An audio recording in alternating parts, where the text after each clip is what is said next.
This is Jack from No Code MBA. Now, today we're going to look at Girls Trade, which is on your screen now. And this is an app, a community which allows women to hire, buy and sell pre-loved fashion.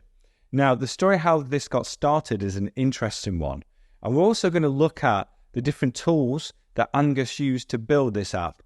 We're going to look at how he markets it and also some of the plans for the future. Now, if you're new here, know that we talk about all things no-code and AI. So no-code tools, the latest in AI development. We look at case studies, business ideas, and also how to use no-code tools. Now, if you want to learn more and go further with your learning, then go to our website and download our guide. It's free to download.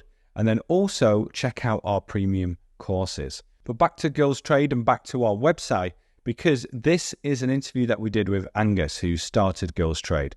And the one sentence pitch is this: Girls Trade is revolutionizing the fashion space and disrupting the status quo by enabling young women to buy, sell, and rent their wardrobes. Now, the background on this is interesting, but I think it gets really interesting here. And he says this: Girls Trade started, in all honesty, as a bit of a joke. I created a Facebook group in 2015 for young women to buy, sell formal dresses. A formal is an Australian version of a prom. I did a few girlfriends I knew and never really took it seriously till I came back to the group a few years later when it had grown to over 20,000 members. And he goes on to say there was no advertising, no selling. It just grew organically. And then he says here, a year or so later, we had the fully functional app and a community of 60,000 plus women in Australia buying, renting and selling their wardrobes through our platform. So this is an example of a case study where somebody doesn't have that original vision to say, this is what I want to do, this is a product, this is the app. Instead, it just came organically out of a Facebook group where he started it without really thinking about it, but it just took off, it grew organically, and then he obviously saw the opportunity for him to build the app. Now, you might be thinking, how does he build this app? Well, this is what he says. He uses ShareTribe. Now, ShareTribe is marketplace software for founders. So it allows you, as it says here, to launch your marketplace in a day without coding, extend infinitely with code, scale your business to any size. So this is like it's a way for you to just build your own marketplace online using their templates and their app in general. So it says here you can do things like property rentals, equipment rentals, vehicle rentals, business to business and business to consumer rentals as well. So this is a marketplace app that allows you to build a marketplace with no code, but add to it using code. And ShareTribe is something that we recommend at No Code MBA. In terms of the other tools that they use, so ShareTribe is here. Trello for task feature management for app development. So in terms of the feature management and just a project management, they use Trello. Slack for internal communications. They use Adobe twice for designing and marketing and prototyping, and also Canva for ad campaigns. Now, as we talked about before, this grew organically from the Facebook group. But they say here, our first members are all from our Facebook community.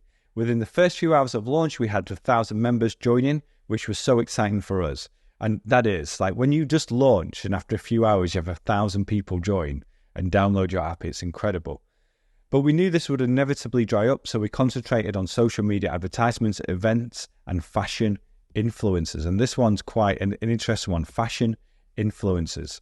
And if you go to their Instagram account and the feed, it is very influencer based. The kind of pictures that they post, it's a very influencer style of promotion. Now, in terms of the biggest challenges, they talk about the interface and the design for mobile application.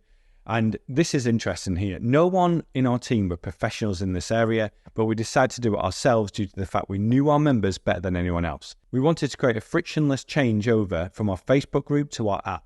Till this day, we continue to try new things and move things around to see what works best. And what I think is interesting here is no code allows you to do this. So nobody was a professional in this area, but they still built an app. But they wanted to be in charge of it because they felt like they knew their customers better than anyone else and therefore could create an app that would fit their users. Now, in terms of plans for the future, they want to expand their member base in Australia to 100,000 members and then move to other fashion-oriented cities and countries. And they're looking to expand into the male market and this is interesting, we're likely to develop a whole new application for males, as we believe that separating these two markets is better for the consumer. So that is Girls Trade. Definitely check out their Facebook group just to see how it all got started. Check out their website just to learn a little bit more about them. And then also be sure to go to our website to get that free guide to no-code tools and to explore our courses. And if you're going to stay on YouTube, then definitely watch another one of our videos. Just click the link in the description to go to the playlist to look at the different case studies, business ideas, and also tips for building your own apps. Okay, thank you so much for watching. I'll speak to you soon. Bye for now.